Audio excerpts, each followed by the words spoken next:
Question number one, very important. Yeah. What did you feel when you figured out that you won? I wonder if it was before the last round, because being on 6 out of 6, yeah. Yeah. So what was the Yeah. feeling? So it was great, and I wanted to say that I anyway wanted to come, just to watch the games of World Championship match. So to get this sort of a vacation or like sort of a paid trip is always great. And as you said, like you are never sure with in FIDE Online Arena whether you've actually won it or not. Yeah. But there are some things which are not in our control. So yeah, after the game I actually checked who are actually close to me, and I started seeing their games to just to make double check all those things. So yeah, I felt great. It was really good, and finally after a long time I can start to travel again. Maybe not to play chess, but to maybe even watch it even better. Enjoy, if you won the tournament, it's kind of self-explanatory, but still, did you enjoy playing in the series, and how was the event? It was quite good. Like I did play one of the qualifiers before to qualify to the finals. I thought it was a little bit tougher than the actual finals, Yeah. where yeah, some of the games were not at all clean, and it was like one of my opponent. Like I managed to flag him in the end in some rook end game. So yeah, it was fun. It was a lot of fun. And in the finals, I would say I was not playing very good. Like you could see it in one of the game, I just hung my queen for no reason at all in completely winning position. But yeah, overall it was a good experience for me. I remember one particular one against the lady, I think, against Veronica, where you possibly been in trouble if I'm not mixing things up. Yeah, but overall, it was quite Yeah, convincing. I think it was against Pranav. Maybe you were. It was some sort of Sicilian where uh, everything was hanging everywhere, and it's sort of hard to predict without increment. When you just have to move, yeah. When you Yeah, know for a fact that your opponent is not going to stop, he's just going to move here and there and just try to flag you. I don't know, flagging is a good term like to use as a word, but like when they just play for your time, uh, it kind of gets a little bit nasty. pretty much answered this third question. Was it tough to win? Yes, it's in fact qualifier was possibly tougher than the actual final, right?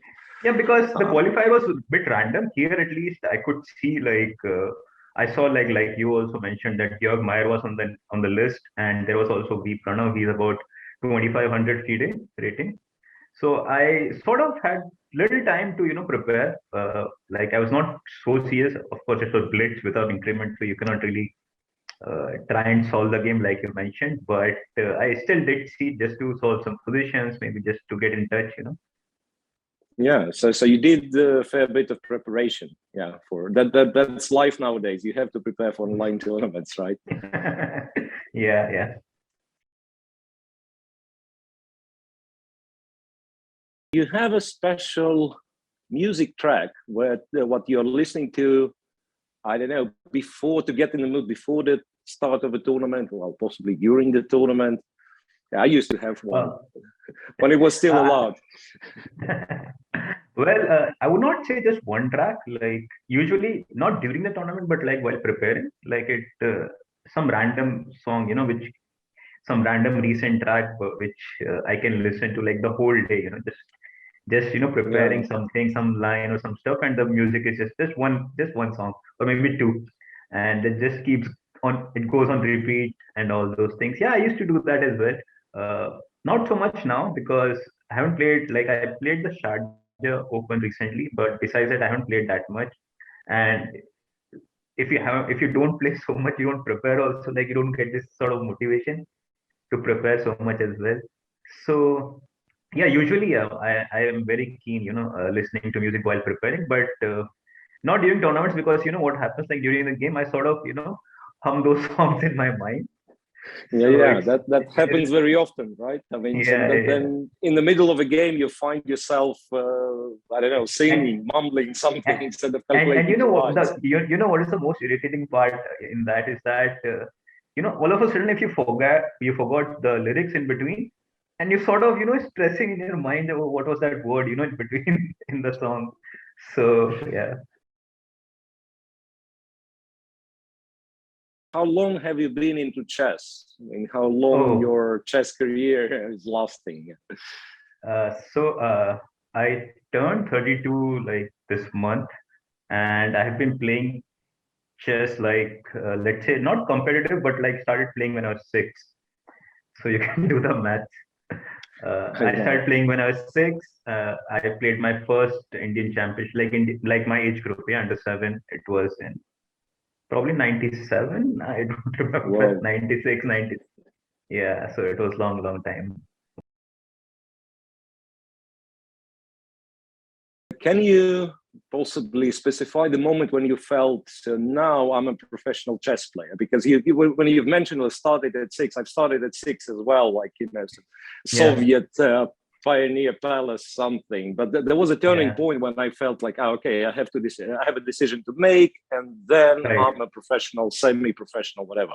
Yeah. So can you specify maybe this? I would not say I've ever thought that I would be professional chess player, but I knew that it will be around chess, like something I'll be doing around chess, which was in India there is a concept like when you're going to school, like you have the major exams, like when you're in grade 10, when you're in grade 12. So luckily for me, like before grade 10, I was already an international master. So I sort of knew that if I was probably around 14 or something, around that age. So I knew maybe I can, if I work hard on it, and maybe if I can become a grandmaster soon, then I can probably make a living playing chess or doing something around chess. So probably around then, like when I was 15, 16, and also like I liked, what I was doing. I mean, I still I enjoy playing chess and work on chess. So yeah, I don't regret my decision.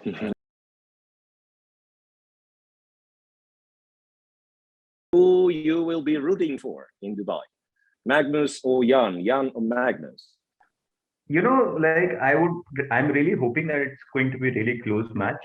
And Jan is one of those guys who can also beat Magnus in the faster time controls.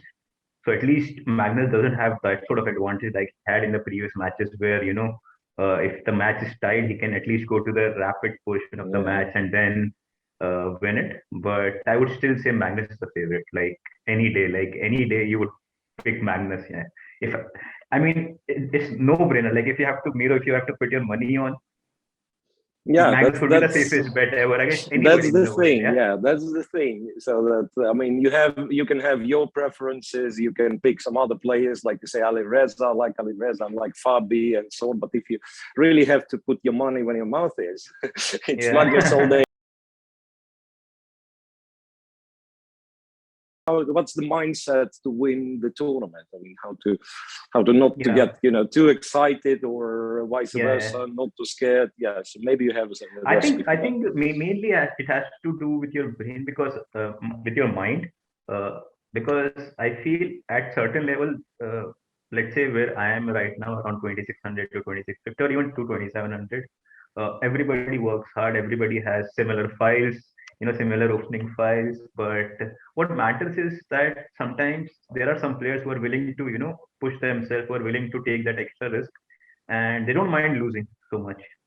But once you start losing like few games, you will also start winning more than few games. That's what I've like practiced in my life. So it's just that if you keep your fighting spirit on, like no short draws, or just to fight it till the end, I think eventually and you start winning. And once you start winning one tournament, you will start to win many more. If there will be such tournaments in the future, will you play on FIDE Online Arena next tournaments?